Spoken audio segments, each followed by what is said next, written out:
To my people, once again, welcome to Africa Renaissance channel. Well, my people, today I want to report a fire incident at Dangote Refinery.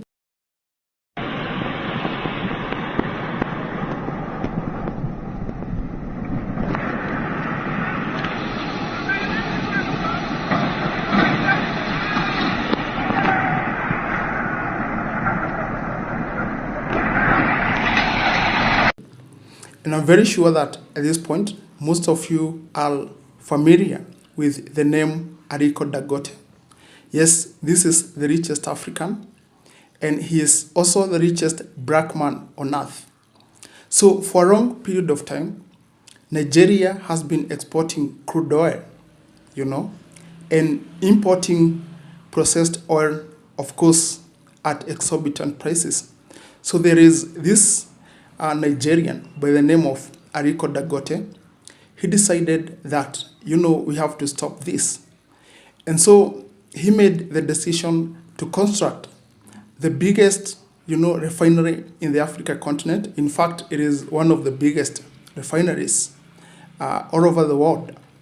And so his intention was to stop or to break the cycle where Nigeria has been exporting unprocessed crude oil, and importing processed crude oil.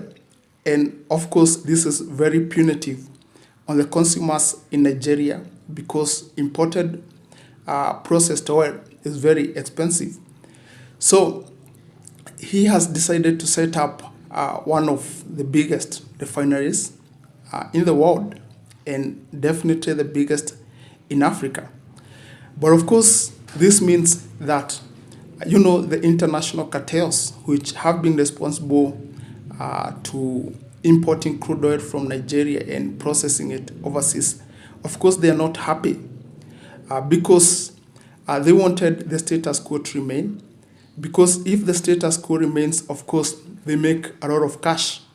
And so definitely they are not happy with the construction of this refinery in Nigeria. And this is why one section of the refinery, last month was engulfed in fire. There was a devastating fire, although it was contained afterwards, but of course it devastated some sections of the refinery.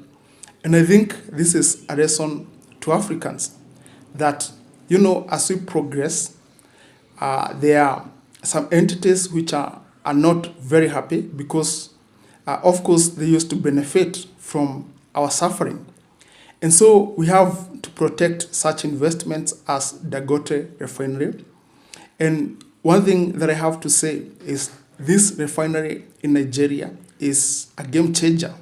It is a game changer for the African continent because it has the capacity to process more than 650,000 barrels of oil on a daily basis. And this means that such, quantities of oil is enough for the consumption not only of Nigeria, but it can also export to other neighboring countries. So you see that if this refinery succeeds, it is going to be a very, important moment for the African continent. It is going to change the economic fortunes of African countries, not only Nigeria, but also the neighboring African countries. And so we have to do everything within our power to protect this investment. And I'm very sure that these international cartels and multinationals will put their best foot forward to make sure that this project collapses. And one thing that we have to realize is that for them, to succeed in sabotaging the oil refinery, they have to use Africans, the people who are working in the plant. They have to compromise people who are already employed at the company. So it is a time for all black people to realize that this project is very impactful and it is going to change the game for the whole of the African continent. And so we have to do everything within our powers to protect this investment and make sure that it succeeds. Because we are tired of being ridiculed, by the rest of the world. Yeah, it has come to a point where the rest of the world cannot understand why Africa continues to drag behind despite an abundance of mineral resources. And it is because of issues like this where we give contracts to mine our minerals to Western multinationals. They export, unprocessed mineral resources. And the reason why they do this is because, they want to export jobs to overseas countries. They don't want Africans to benefit from their resources. But I'm very happy that, courtesy of people like Aliko Dangote, we are now starting to have more confidence in ourselves, and this is why we are investing in such projects.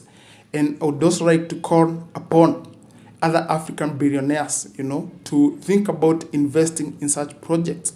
And these are projects that can instantly change the landscape of the African continent. But all in all, I'm very happy, I'm very impressed, because the employees at the company were able, to stop the fire. And it did not, spread to other sections of the factory. And I'm very happy that the company made a statement and confirmed that the operations of the company are still ongoing. That's all that I have for today. If you'd like to watch more of this content, make sure that you subscribe to this channel. Goodbye.